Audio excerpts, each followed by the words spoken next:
はい、今回は世界を相手に戦う20代起業家というテーマでインタビューを行いたいと思います。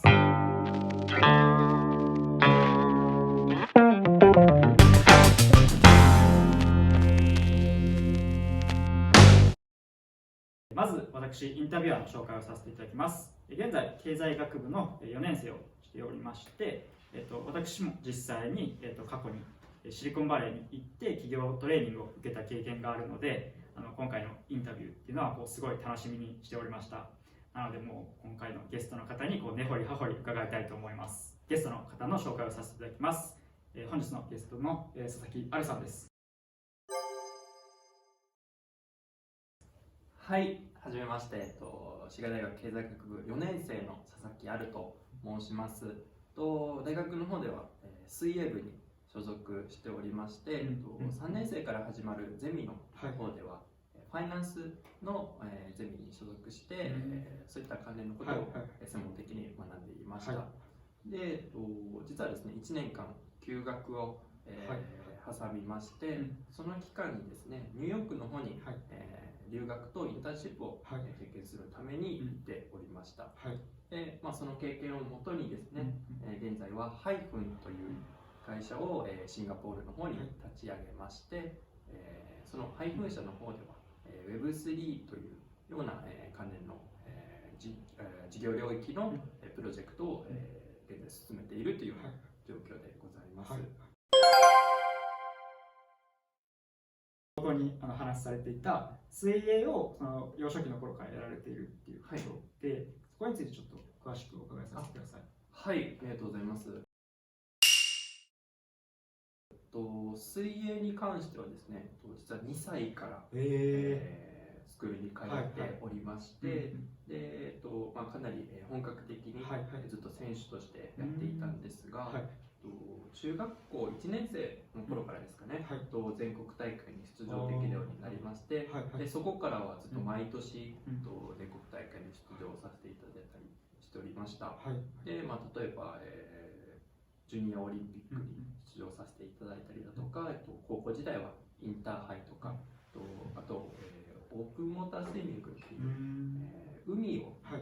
なり長い距離を泳ぐような種目があるんですけども、そちらの方ではですね、日本選手権という、日本トップの、もうそれこそですね、オリンピック選手と、一緒に用意ドンとスタートするような、大会に出場させていただいたりしておりました。で、大学の方ではですね、つい最近まで選手として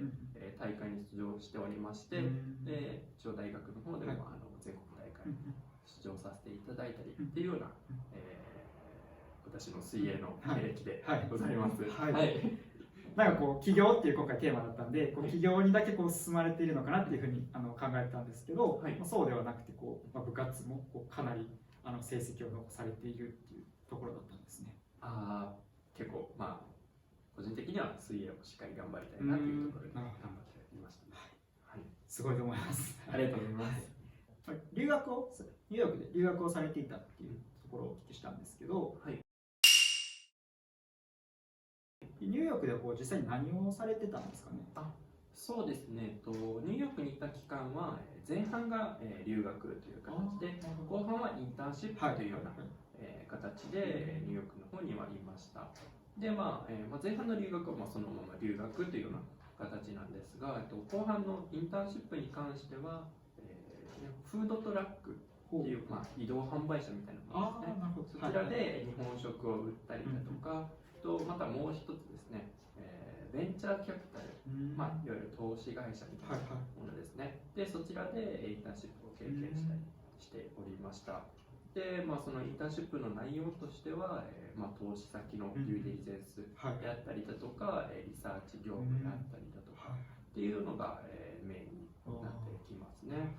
で、その中でですね、それこそちょっとワードとしてはブロックチェーンとか Web3 っていうものが出てくるんですけども、そういった企業にかなりフォーカスを当てて投資をしているようなベンチャーキャピタルだったので、そこからかなり今の事業につながるようなことを学んだっていうようなところではあります。なるほど、なるほど。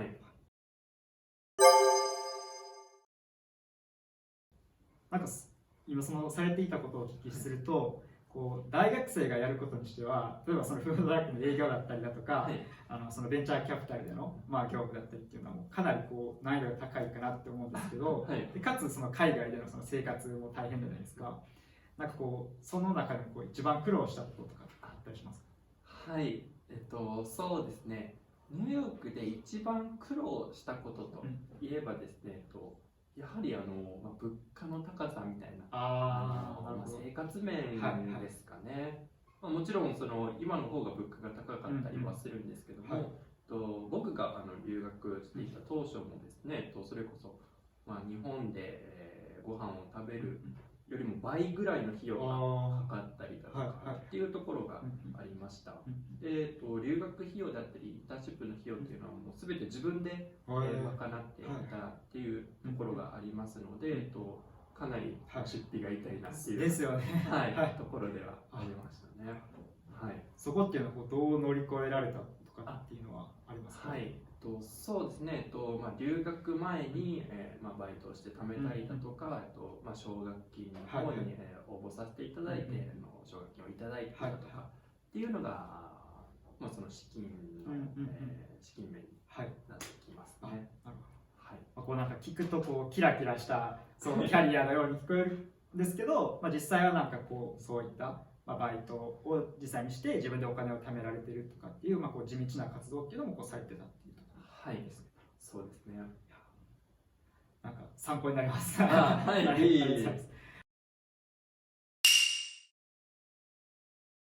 実際にその、ベンチャーキャピタルでの業務がこう企業に、方向に自分をこうシフトしていったっていう形になるんですかね。はい、そうですね。実際そのベンチャーキャピタルの方で、そのデューデリジェンスとかリサーチをさせていただいたっていうようなお話を先ほどさせていただいたかと思うんですが、その中でですね、いわゆるそのブロックチェーン技術に関する、かなり技術寄りの、お話の、ミニ講義みたいなものをしていただいたりだとか、でその中でですね、実際にこの Web3 の業界で活躍されている方のお話を直に聞くことがあったりだとかっていうところが、今の、企業に、踏み切るようなきっかけになっているっていうようなところではありますね。ちょくちょくこうワードで出てきているこう Web3 ワードなんですけど、日本ではこう確かに名前は聞いたことあるんですけど、まだまだやっぱり業界としてはこう浸透していないなっていうふうに思っていて、な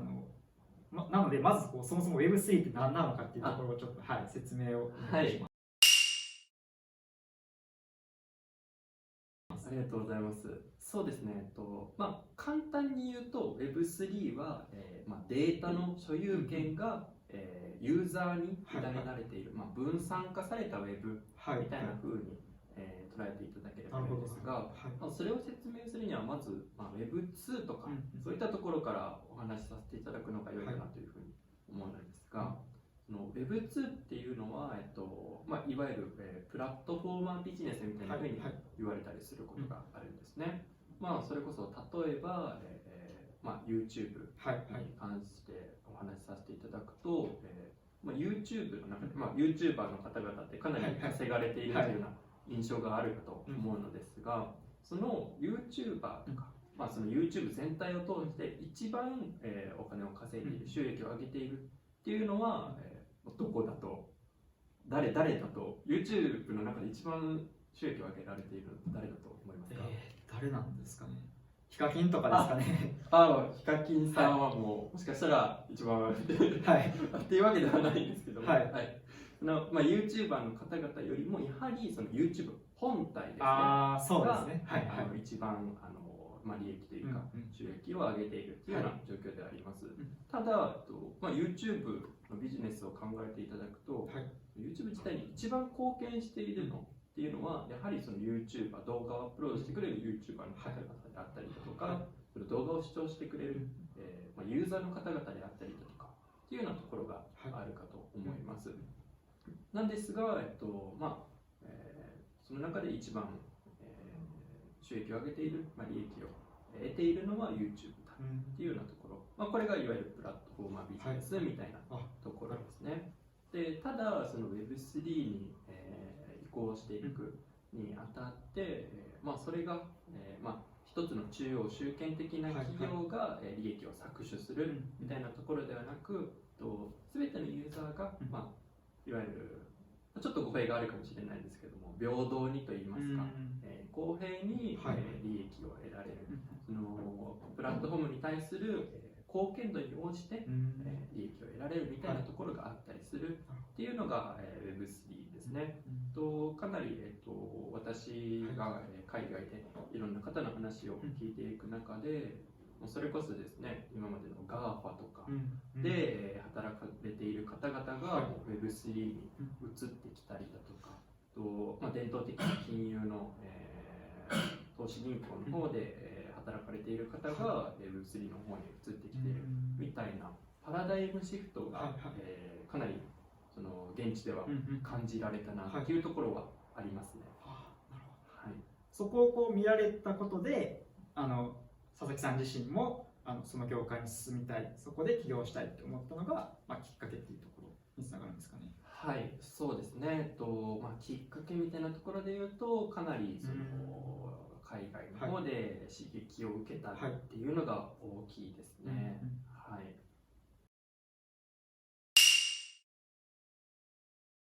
そこがこう目的というか、将来的にはそこでこう成功したいっていうところがこうメインになってくるんですかね。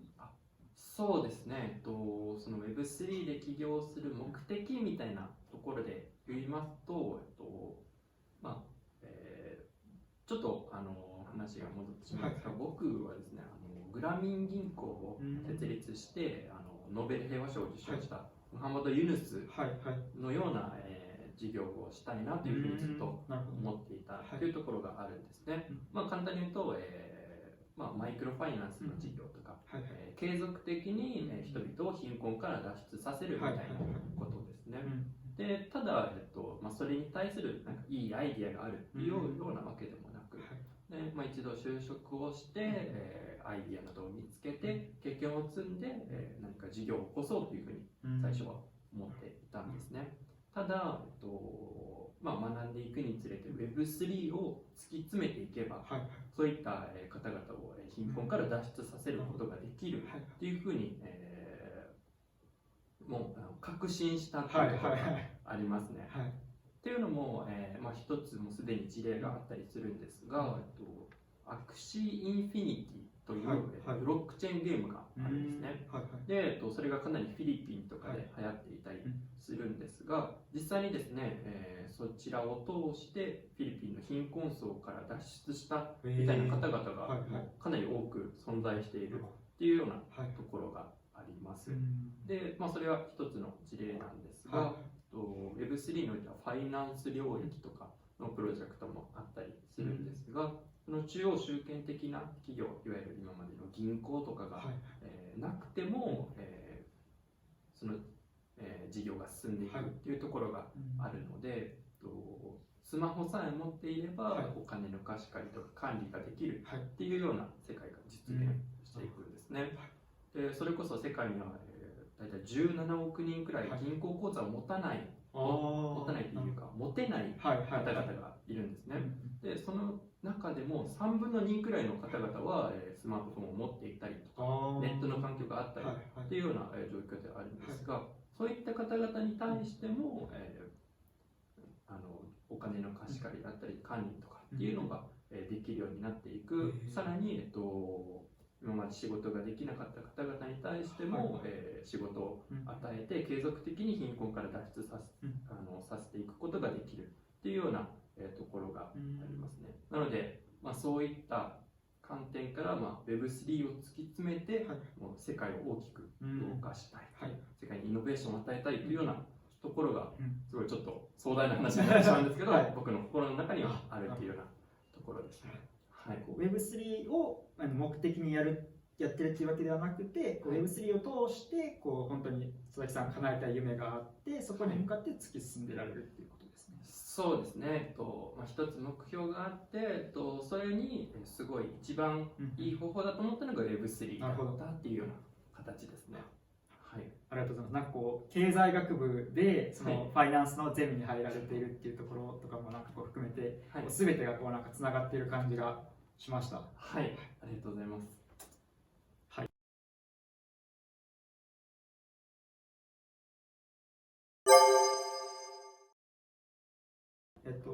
ではその、現在その配分社で取り組まれているこう活動というのは、主にどういったことをされているんですか？はい、一応配分社の方では、私は CEO というような立場で動かさせていただいているんですが、その Web3 のコミュニケーションのインフラを構築するみたいな事業をまずはしておりまして、そのために動いているというような形ですね。例えばなんですけど、それこそ先週まで海外におりまして、ポルトガルのリスボンに行ったりだとか、アメリカのサンフランシスコに行ったりだとかというような動きをしていました。で、それっていうのは、連携先のプロジェクトとのコミュニケーションであったりだとか、海外の投資家に対するアプローチであったりだとかっていうのがメインになってきています。それこそですね、来週もまたフィリピンの方に出張に行ってというようなところで、かなり、世界を飛び回っているかなというような状況でありますね。はい、世界を飛び回って、実際にはこう自分の事業内容をこう、発表したりという形なんですかね。はい、そうですね。実際その海外、世界を飛び回って、いろんな方々にプロジェクトの説明をしたりというようなところではあるんですけども、日本でもですね、例えば、福岡の方で、ピッチのイベントがあったりだとかしたんですけども、でそれの、ピッチの選考に通過しまして、で実際にピッチに登壇させていただくみたいなことがあったりは、してますね。はい。実際にその佐々木さんがもう代表として、かなりその事業の説明だったりっていうのをこう全国各地飛び回ってやっている、そうですね。たくさんの方々に知ってもらえたらなという状況ですね。はい、ありがとうございます。ではこの、実際のその配分者というのを今後はどういったこう企業に成長させたいのかだったりだとか、佐々木さんのこの今後の将来の展望についてお聞かせください。はい、そうですね。会社としてはもちろん事業が成功する、失敗するみたいなところによって、どうなっていくかっていうところはあるんですけども、個人的にはですね、本当に世界にインパクトを与えたいっていうのがありますね。で、先ほどお話しさせていただいたような、貧困の、貧困に苦しんでいる方々を継続的に、そういったところから脱出を、できるような、ことにつなげていきたいとかっていうふうに、現在は思っていますね。はい。はい、ありがとうございます。はい、では、その学生目線からすると、こう普通に考えると、大学生って大学卒業後こう就職すると思うんですよね。でもこう佐々木さんはこうその在学中に起業されているっていうところで、就職とこう起業のその選択でこう悩みはあったりしました？そうですね、正直なところ悩みはあったっていうような回答になるんですけども、っていうのもですね、留学期間中もその就職に向けて勉強であったりだとか対策であったりだとかっていうのを進めていったんですね。でその中でもう帰国直前くらいにですね、Web3 の領域で起業するっていうふうに決めたっていうようなところはあるんですが、それまですぐにその起業するっていうふうに決めたわけではなくて、Web3 に魅力を感じてからはかなり数ヶ月とか単位で、悩んでいたっていうような時期はありましたね。はい、ではその、学生時代に起業するこうメリットとかデメリットってあったりしますか？そうですね。個人的には、学生起業っていうのはほとんどメリットしかないんじゃないかなというふうに思っていて、っていうのも、社会人になってからの起業っていうのはかなりリスクがあるよねっていうふうに思っています。社会人になってから起業するってなったら、おそらくその現在働いている企業を、退職して、自分で事業を起こすっていうような形になるかと思うのですが、つまり一気に収入がゼロになるわけですよね。もうそれっていうのは、もし家庭を持っていたりしたらかなり、苦渋と言いますか、大きな決断になると思いますし、なかなか起業に踏み切るっていうの自体が難しいかなというふうに思っています。ただ、学生時代に起業をするっていうのは、まだまだ例えば僕の場合は4年生で、だいたい就活の期間みたいなのが終わっていたりするんですけども、それこそ1年生、2年生、3年生で起業をしたり、で、もし失敗してしまったってなっても、そこから就職活動をするみたいなことはできるかなというふうに思っています。で、さらにですね、その学生っていうところで、いろいろ学生だからこそできるみたいなところが、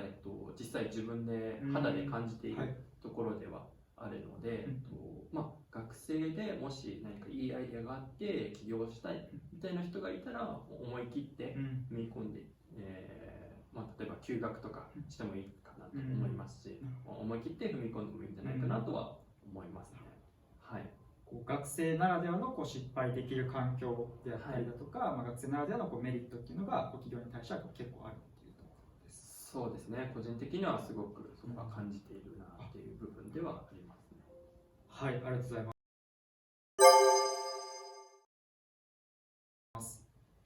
この、動画を見られている方々は、滋賀大学の学生さんであったりだとか、OB、OG の方が見られているかなと思うんですけれども、まずはじゃあ学生に向けて何かメッセージとかってあったりしますか？はい、そうですね、すごい自分もまだ4年生っていうところですごい恐怖しくらいなところではあるんですが、やはり僕もですね、ニューヨークに行くまでは、こういった、起業したいみたいな漠然と、気持ちっていうのはあったんですけども、ニューヨークに行って海外の、環境っていうのを、肌で感じることで、起業に踏み切ったっていうようなところがあるので、この学生期間っていうのは、できるだけ多くの経験を積んだ方がいいかなっていうふうなところは、この学生生活を通して思ったところではありますね。で、例えばもし起業のアイデアがあって起業したいみたいな方がいれば、僕に連絡していただければ、そこはこういった形でみたいなサポートとか教えられることがあったら、サポートしていただき、サポートをさせていただけると思うので、ぜひ連絡していただければなと思います。はい。連絡先は概要欄に。連絡先は概要欄に。はい。